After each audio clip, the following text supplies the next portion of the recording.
Today we're going to be reviewing Cooper Montana's Model 54 Custom Classic. This one is in 257 Roberts. Hi, I'm Alan for Shedhorn Sports. This is a super cool rifle. You got to see this. Stay with us. We'll be right back.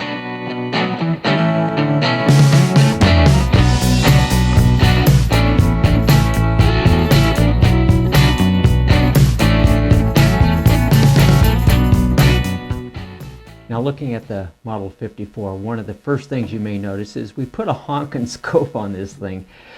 This isn't the scope we really wanted to put on here. We thought a 2.5 to 10 size would have been just perfect, but that scope wasn't available, so it ended up with this 6.5 to 20 Conquest. Still not a bad fit. This Cooper is in the Custom Classic configuration and features an upgraded AAA walnut stock, which you really can't tell in this lighting. This lighting does no justice to this gun at all. So you'll see, we'll throw in some video and some stills of this gun in better lighting outside actually. And the color and grain really comes out. It's just a beautiful piece of wood. There are also other options on this gun that we'll go to later on in the video. And there's a host of options available from Cooper that can be applied to any model that they make.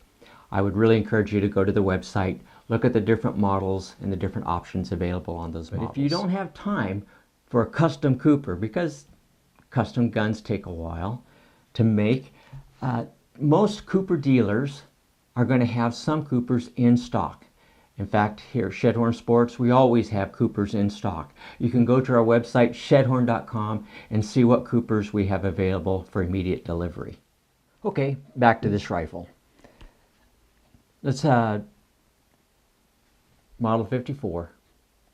This is Cooper's short action, 4.308 length cartridges.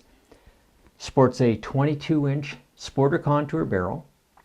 Measures .595 at the muzzle end, and I will say that these are premium grade Wilson barrels. Cooper spends as much time it takes to precision chamber a barrel, so you're assured a premium quality barrel and a premium quality chambering job.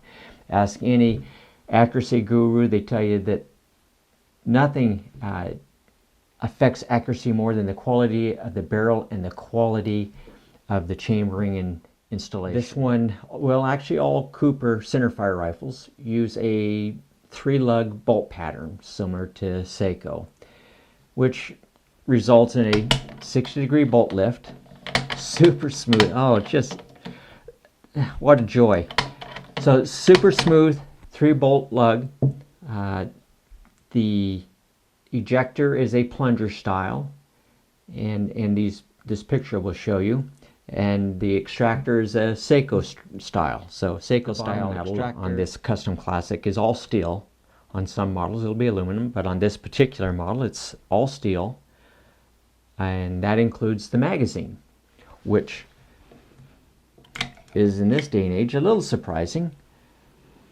It's a magazine of their own design, heavy duty steel. I mean, this thing is built like a tank. It's not flimsy. You can't pinch it. This heavy duty steel. This thing is tough, rugged. Houses 3 cartridges, easily loaded, and we'll insert a little clip here that shows the magazine being loaded. Very, very tough, very durable. 3 rounds might seem kind of odd as far as the number goes, but that gives you 4 rounds total with 1 in the chamber. Plenty adequate enough. Fits flush into the gun.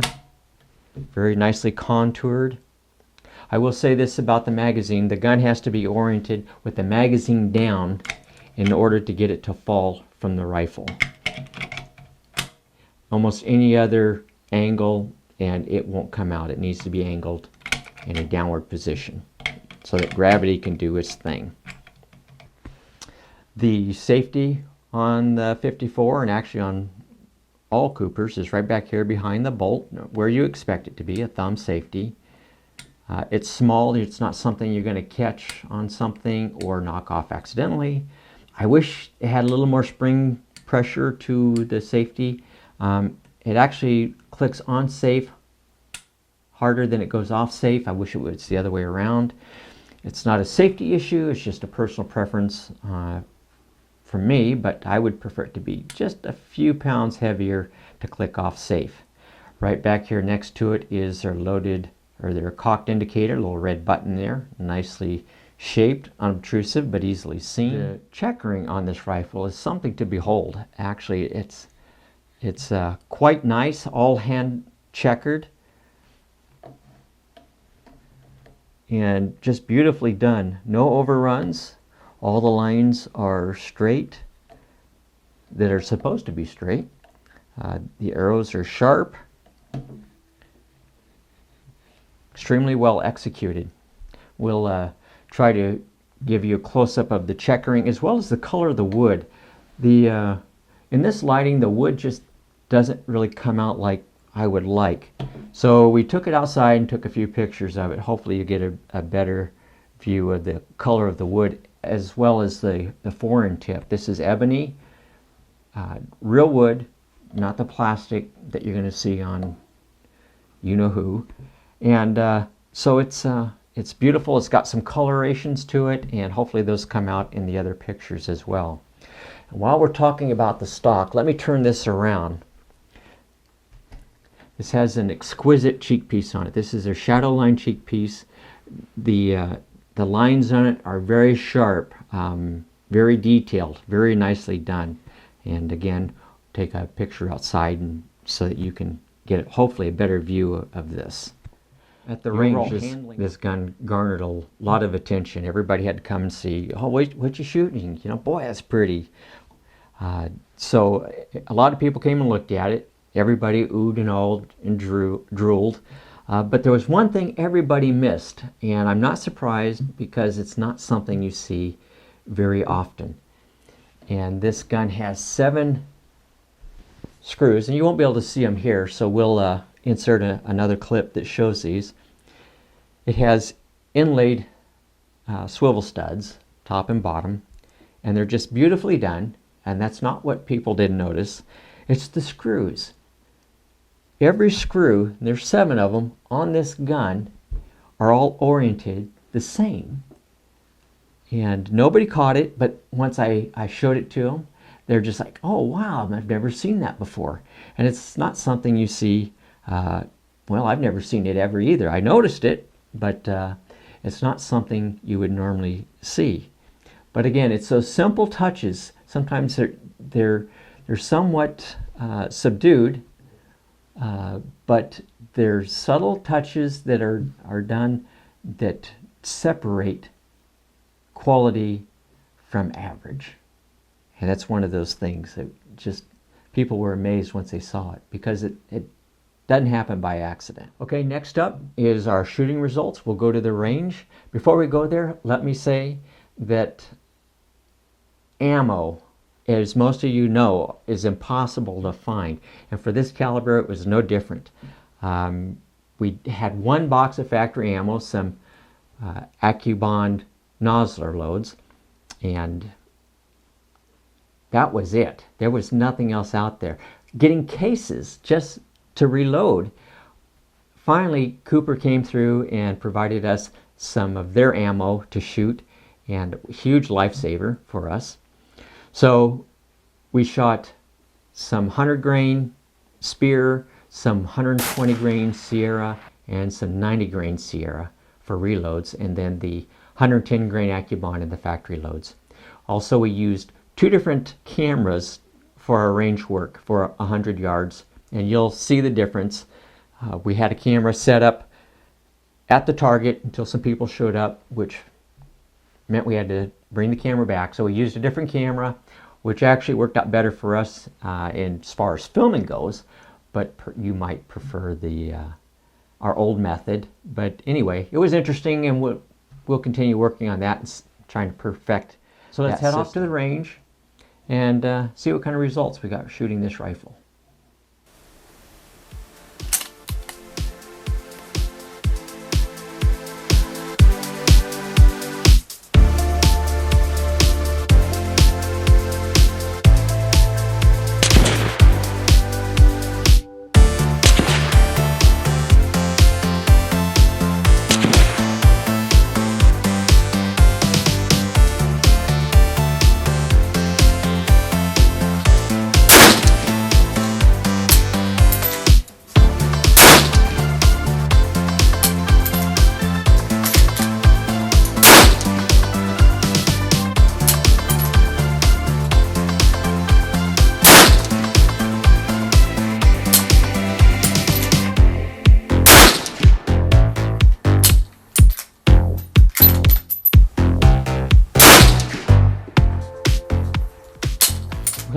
as you can see, this gun really shoots. Shooting right around a 1/2 inch for most ammo, not everything. And you noticed, no doubt, that the factory loads weren't on there, an oversight on my part. We did shoot the Nosler 110 grain AccuBond factory load, and while I didn't get it on tape, I do have the targets here. 100 yards, and actually I didn't measure this one. This one looks to be about, I'm going to say 1.3 to 1.4 inches. And that was actually the first group we shot with it. So we shot it again, and this group measures 0.85 inches. And there's actually 3 bullets there, 2 through the same hole. So it actually, I was surprised actually that the factory load shot that well, but actually very good. And we shot some of the others. You saw the groups, but I just curious is, okay, they shot great, will it do it again? So here's the 90 grain, and that's a 0.685 inches. And the 120 grain, this is a 0.599 inches. So consistently, a very good shooter. But we figured this is about a 400 yard gun. So we shot at 400 yards as opposed to 5 like we normally do. And one thing we didn't do is we didn't chronograph any of the ammo. So based upon, and obviously you see that they all impact differently on the target. So we used the target, estimated the velocity, and we dialed in our come-ups accordingly, which weren't always very good. But we got it on paper, we got them on video, and that's all I really cared about.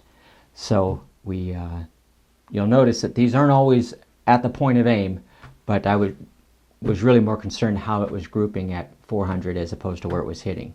So just want you to know that, because they're not always right on point of aim. So with that information, let's see what this thing does at 400 yards.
Was that awesome or what?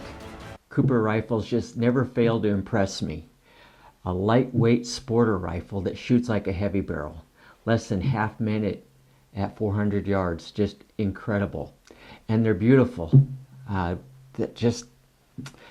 Everything about them just reeks of quality. And a lot of other little things that we didn't go into detail. Bolt lug engagement was impeccable. Chamber run out. Measuring cartridges that we loaded, the run out was around 7 thousandths. After we fire formed them, run out in the case was less than 1 thousandth.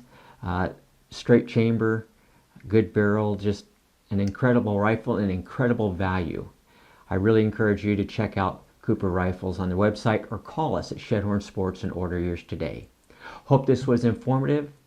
I'm Alan for Shedhorn Sports. Until next time, have a great day.